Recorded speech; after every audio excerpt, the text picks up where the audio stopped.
We walk in a garden. The stage is supposed to be where legends are made, where voices carry over thousands and careers get cemented into history. But for these 20 country singers, one moment under the spotlight didn't build their legacy. It burned it to the ground.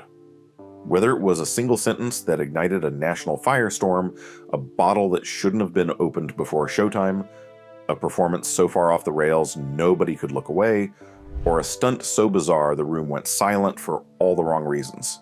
These were the moments that changed everything, and not one of them could take it back. Number 20, Kenny Rogers. We took turns of staring. At his peak, Kenny Rogers was one of the most recognizable faces in American music. The Gambler had made him a crossover phenomenon.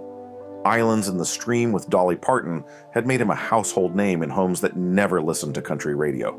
The voice was warm, the timing was perfect, and the image was locked in. Silver beard, knowing eyes, a face that felt like an old friend. Then he had the plastic surgery, and everything changed. Rogers himself admitted it openly in later interviews, calling the procedure one of the biggest regrets of his life. When he began appearing on stage and in public following the work, audiences did not hide their shock. The face that fans had loved for decades had been pulled and tightened into something unfamiliar. The warmth was gone from the features, even when the warmth remained in the voice. Concert appearances became uncomfortable for reasons that had nothing to do with the music. Cameras that had always been kind to him now told a different story.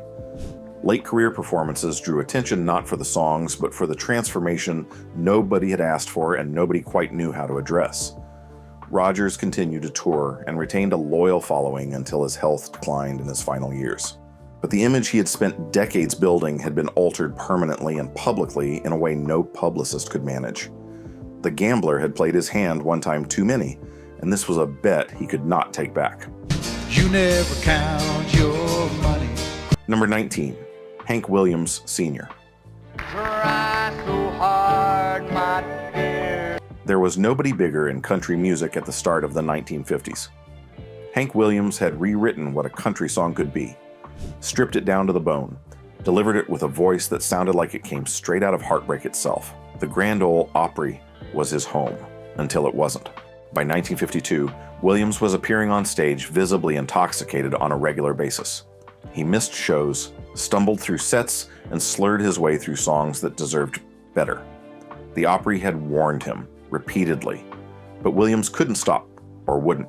In August of that year, the Opry fired him, not quietly. Everyone knew why. For an artist of his stature, being removed from the most important stage in country music was a career earthquake. He kept performing, sometimes brilliantly, sometimes barely standing. On January 1st, 1953, he was found dead in the back seat of a car, just 29 years old. The tragedy wasn't just the loss of Hank Williams, it was knowing that his final years on stage were defined by the very thing that was killing him. Country music has never quite stopped mourning what he might have been. Number 18, George Jones. They didn't call him No-Show Jones for nothing. Through the 1970s and into the 1980s, George Jones built one of the most destructive reputations in the history of live performance. Not because he was difficult or temperamental, because he simply didn't show up. And when he did show up, there was no guarantee of what version of George Jones the audience was going to get. Some nights, the voice was there, effortless, heartbreaking, the finest instrument country music had ever produced. Other nights, he walked on stage barely coherent, forgetting lyrics to his own songs, leaning on the microphone stand like it was the only thing holding him up. Promoters stopped booking him. His marriage to Tammy Wynette collapsed under the weight of it. A man who had genuinely claimed one of the greatest voices in the history of the format watched his live career deteriorate into something nobody wanted to witness. He eventually got sober in the early 1980s and made one of music's great comebacks. But the years of no-shows and erratic performances had cost him more than money. They had cost him the trust of an entire industry, and that took decades to rebuild. Number 17, Charlie Rich. Never makes a scene, hanging all over me. On October 13, 1975, Charlie Rich walked out on the stage of the Country Music Association Awards in Nashville. The Silver Fox had been handed one of the most coveted jobs of the night. He was presenting the Entertainer of the Year award. When he opened the envelope and read the name inside, something in him snapped. He reached for his lighter and set the card on fire, right there, on live television, in front of everyone. The name on the card was John Denver's. Rich had little respect for Denver, viewing him as a pop outsider masquerading as a country act. In that moment, he decided the whole world was going to know it. The reaction was immediate and brutal. Country radio stations pulled his music. Industry insiders closed their doors. The man who had spent years building one of the most respected catalogs in the format watched it all unravel in the time it takes a piece of paper to burn. It was an act of defiance that cost him everything. Charlie Rich never reclaimed his place at the top of country music again. Number 16, Kris Kristofferson. Laying soft upon my skin. By 1994, Kris Kristofferson had already earned his place in music history several times over. The songs he wrote in the late 60s and early 70s had become standards. He was a Rhodes Scholar, a former military officer, and a legitimate film actor. At a concert honoring Vietnam veterans at the Lincoln Memorial in Washington, D.C., he walked out to an audience expecting a tribute. What happened next was one of the most uncomfortable moments in live performance history. The crowd of veterans booed him off the stage. Some accounts say he lasted only moments before the hostility became overwhelming. Others say he tried to push through before being driven back entirely. His anti-war stance stretched back decades, and for some in that crowd, it was simply too much to overlook. Whatever the precise cause, the images of Kristofferson retreating from that stage circulated widely. He never fully recovered his mainstream profile. His film work slowed. His presence on music stages became increasingly rare. A man with every credential in the book had walked into the wrong room and found out that some audiences carry very long memories. Number 15, Johnny Paycheck. Don't take her, she's all I got. Few names in outlaw country carried more credibility than Johnny Paycheck in the mid-70s. Take this job and shove. It had made him a working-class hero. The voice was real. The attitude was real. Unfortunately, so was everything else. Paycheck's live performances during this period were notoriously unreliable. He showed up drunk. He missed dates. He started fights. He turned what should have been triumphant career moments into cautionary tales that got passed around green rooms and tour buses for years. In 1985, things spiraled to a point of no return. Paycheck shot a man during an altercation in Ohio and was sentenced to nearly a decade in prison, though he was later pardoned by the governor.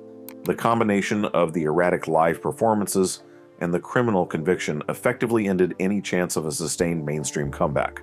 He performed sporadically after his release, but never came close to recapturing the audience that had once put him at the top of the charts. The working-class hero had become a symbol of squandered potential, and the stage he had once owned had moved on without him. Number 14, Tanya Tucker. In the late 1980s and early 1990s, Tanya Tucker was caught in a very public unraveling. The woman who had broken through as a teenager with Delta Dawn was fighting addiction, managing a turbulent personal life, and increasingly showing up to performances in a state that alarmed fans and industry figures alike. There were nights where the voice held and reminded everyone exactly why she had been a star since the age of 13. And there were other nights that were far harder to watch. Her relationship with Glen Campbell had been explosive and very public. When it ended, the fallout showed up in her performances. There was a rawness that crossed the line from emotion into instability. Stage behavior became unpredictable in ways that worried promoters and made headlines. She checked into the Betty Ford Center in 1988, and the recovery was real. She came back stronger with a string of legitimate hits in the early 90s. But for a period of several years, her career had been in genuine freefall, driven in large part by what audiences were witnessing in real time on stage and in public appearances. A talent that large surviving a fall that steep said a lot about her, but it didn't make the fall any less damaging. Number 13, David Allan Coe. Well, I was thumbing from Montgomery. David Allan Coe built his reputation as the ultimate outlaw, the tattoos, the biker aesthetic, the willingness to say things that polished country stars wouldn't go near. For a long time, it worked. He wrote some of the most covered songs in country music history, and his underground credibility was genuine. But in the early 1980s, recordings circulated of Coe performing material so explicitly racist and sexually offensive that it shocked even fans who thought they knew exactly what they were getting. These were not songs from his mainstream catalog. They were underground recordings, sold at shows and distributed through back channels, containing content so extreme it defied defense. When the recordings became more widely known, country radio locked the door.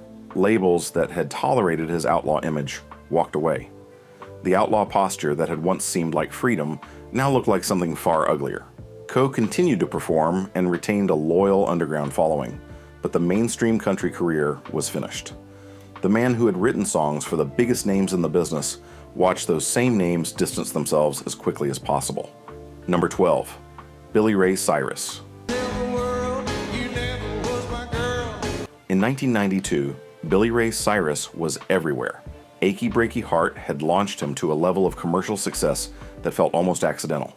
The mullet, the hip swivel, the song you couldn't escape. And then the backlash arrived, and it arrived hard. Cyrus was a target from almost the moment he broke. Other artists and critics openly mocked him. His subsequent tours and television appearances were met with a mixture of novelty and contempt he couldn't seem to shake, no matter what he did next. He later admitted that the whole phenomenon had been more of a curse than a blessing, describing the aftermath as a nightmare that followed him wherever he performed. Audiences who had danced to the song began to treat his live appearances as a punchline, and no follow-up could shift the narrative. He eventually found success outside of traditional country, crossing into pop territory and later becoming more famous for his family connections than his own music. But the country career that one massive hit was supposed to launch never recovered from the weight of the song itself. Sometimes the biggest hit is the thing that finishes you. Number 11. Waylon Jennings. I've held it all in. Waylon Jennings had earned his outlaw credentials honestly. He had fought Nashville's control over his recordings, won, and then made some of the most important records in the history of the format. But through the late 1970s and into the early 1980s, cocaine had taken a serious hold. The live performances suffered. There were nights where the intensity was real and the audience was transfixed. But there were other nights where Jennings was clearly somewhere else entirely. The voice was present. The man behind it barely was. Bandmates and crew watched in frustration as the erratic behavior became the norm rather than the exception. The studio output slowed. Performances became inconsistent in ways the audiences and promoters noticed. A man who had built his entire identity around authenticity was increasingly unable to deliver the real thing on stage. He got clean in the mid-1980s, and the comeback was genuine. But the years of cocaine had cost him time, material, and momentum he never fully recovered. The greatest outlaw country had ever produced had spent several years being outrun by his own reputation. Number 10. Mindy McCready. In the mid-1990s, Mindy McCready arrived with a debut that suggested she was going to be one of country music's defining voices of her generation. 10,000 Angels reached the top 5. She had the look, the voice, and the moment. Then the personal troubles began to surface, and they surfaced in public. Legal problems, a turbulent personal life. By the early 2000s, her live performances had become unpredictable in ways that unsettled promoters and worried fans. There were shows where she appeared visibly unwell. Cancellations mounted. The carefully managed image of a promising young star gave way to something more chaotic and harder to contain. What had started as a momentum-building career stalled and then reversed almost entirely. McCready continued to try to resurrect herself and spoke publicly about her struggles with an honesty that many people admired. She never found her way back to the charts in any sustained way. The tragic circumstances of her later life only deepened the sadness of what might have been. A voice that had every reason to succeed, and a run of decisions that made success impossible. Number 9. Glen Campbell. It's knowing that your door's always open. Glen Campbell's downfall didn't come from a single moment. It came from a slow erosion that played out very publicly over several years. By the early 1980s, his relationship with Tanya Tucker had become a tabloid fixture, fueled by drinking and volatility that neither of them could seem to contain. The live performances reflected the chaos. Campbell was still a brilliant musician. The guitar playing remained extraordinary, but the behavior on and around the stage was erratic enough to create real concern. He showed up to engagements in questionable condition. The relationship with Tucker imploded in ways that played out continuously in the press.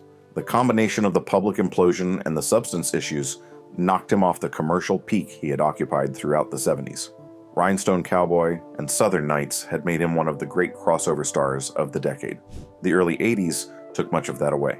He eventually rebuilt his reputation, culminating in a farewell tour after his Alzheimer's diagnosis that moved audiences to tears. But the years of live instability had cost him a significant portion of what he'd built, a great talent, visible at his worst when the cameras were watching closest. Number 8. Randy Travis. Well, I've heard those city singers. In the mid-1980s, Randy Travis had transformed country music. Storms of Life arrived in 1986 and reminded an entire genre what traditional country was capable of. The voice was deep, authentic, and undeniable. He was one of the most important artists in the format. Over the following decades, the personal struggles caught up with him. There were performances and public appearances that suggested all was not well.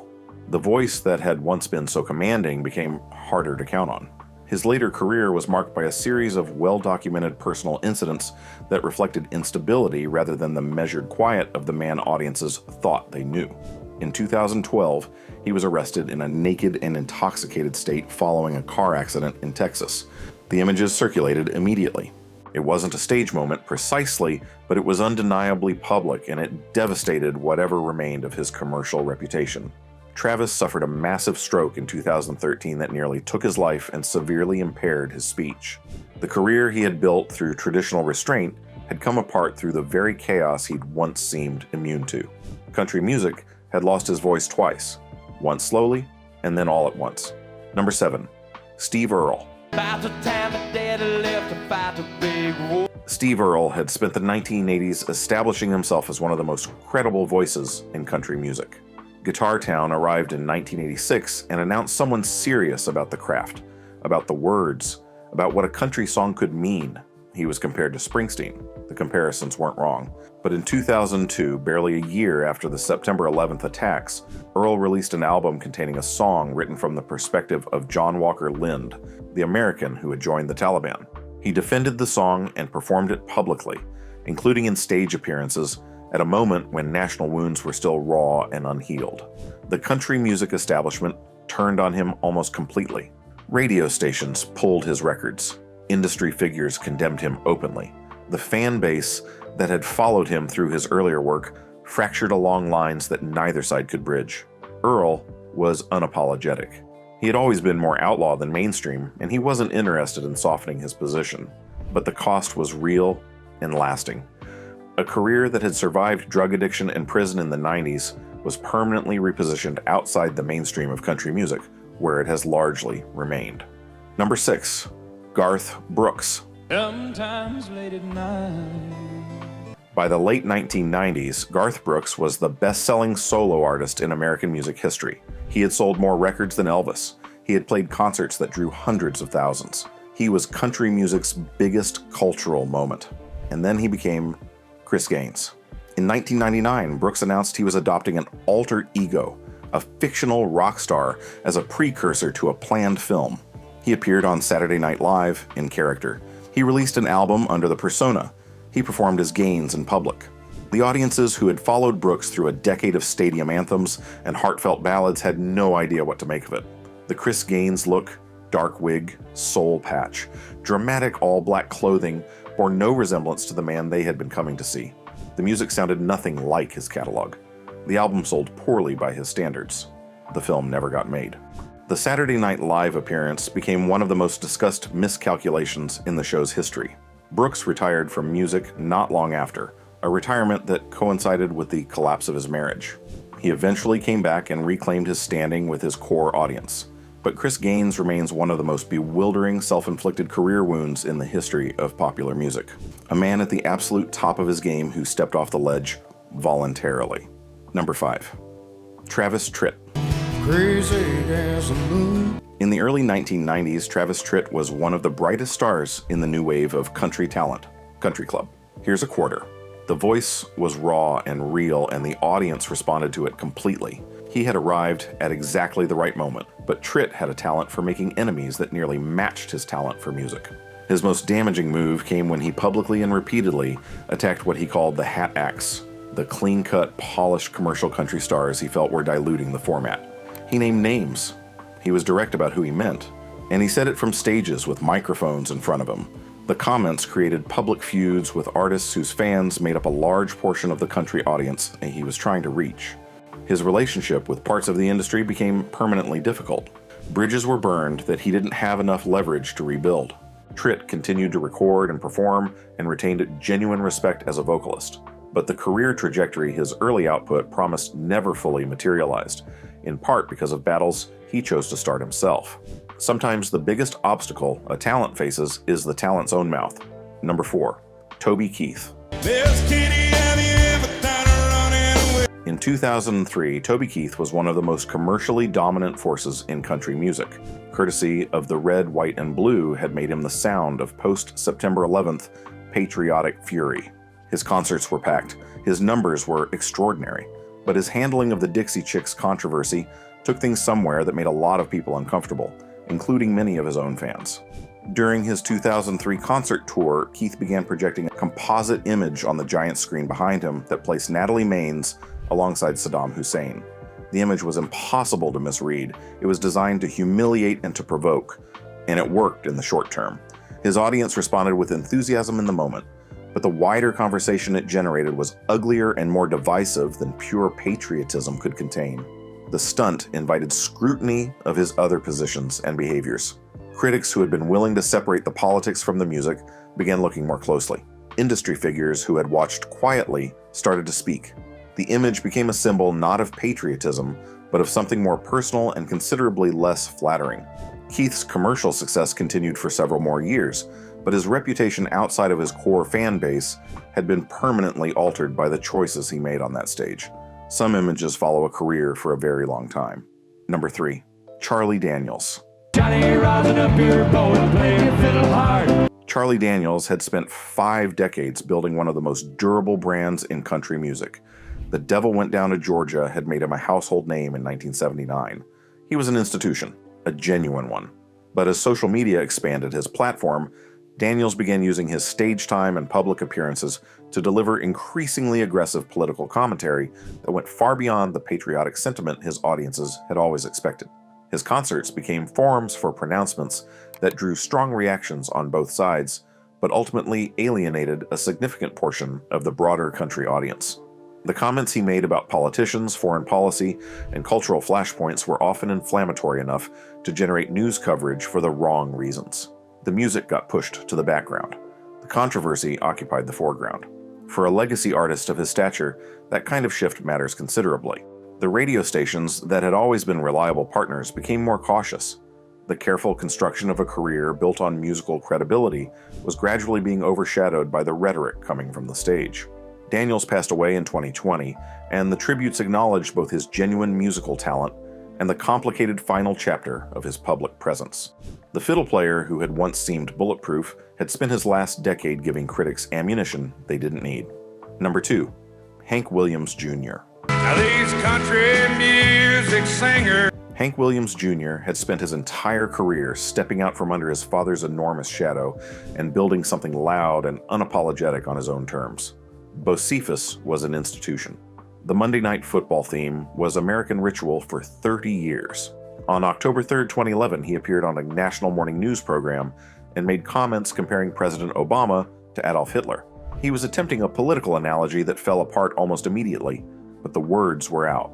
By that evening, ESPN had pulled his Monday Night Football theme song from broadcast. Permanently, he made it worse. Rather than stepping back, he doubled down in subsequent interviews and stage appearances. He wore the controversy like a badge, shouting his position from concert stages to the audiences who cheered. For his core base, it was pure Bocephus. For everyone else, it was a confirmation of something harder to defend. The Monday Night Football connection had given him something no country artist had in terms of mainstream cultural visibility. That visibility vanished almost immediately, and no amount of concert defiance could bring it back. Williams had always been an outlaw, but outlaws pay prices, and this one cost him a platform he had held for 30 years. Number 1. Natalie Maines. On March 10, 2003, the Dixie Chicks were 12 days into their world tour and standing on a stage in London. They were at the absolute peak of their powers. Wide Open Spaces had made them the best-selling female group in country music history. The audience was with them completely. And then Natalie Maines leaned into the microphone and told the crowd that the band was ashamed President George W. Bush was from Texas, 11 days before the United States invaded Iraq. The room responded with applause. Country radio in America responded with something very different. Within days, stations across the country had pulled the Dixie Chicks from their playlists. Large ownership groups coordinated bands. Protests were organized outside their concerts. Death threats arrived. The FBI became involved. Disc jockeys publicly destroyed their albums. It became one of the most explosive cultural firestorms American music had ever produced. The group pushed forward with the tour under circumstances that included genuine security concerns. Maines issued an apology, then effectively stepped back from it. The trio refused to be silenced, which earned them enormous respect from some and deepened the fury of others. Country radio never fully welcomed them back. The mainstream country career they had built was gone. What emerged on the other side was something artistically braver and commercially smaller. Their 2006 album won 5 Grammy Awards, including Album of the Year, but it sold a fraction of what their country records had. One sentence, spoken on a stage in London, had redrawn the entire map of their career. No moment in country music history cost more. No moment made it clearer how unforgiving the stage can be when the wrong words find the right microphone. 20 careers, 20 moments where the spotlight became a burning glass. Some of these artists came back, some rebuilt slowly, some never found their way home at all, but every single one of them shows the same truth. The stage gives you everything, and it can take it back just as fast. Which of these stories hit you hardest? Did any of them surprise you? Drop your pics and your memories in the comments below, and if you want to keep going, check out our next video on 10 country albums that never got the recognition they deserved. Thanks for watching, and as always, keep the music alive.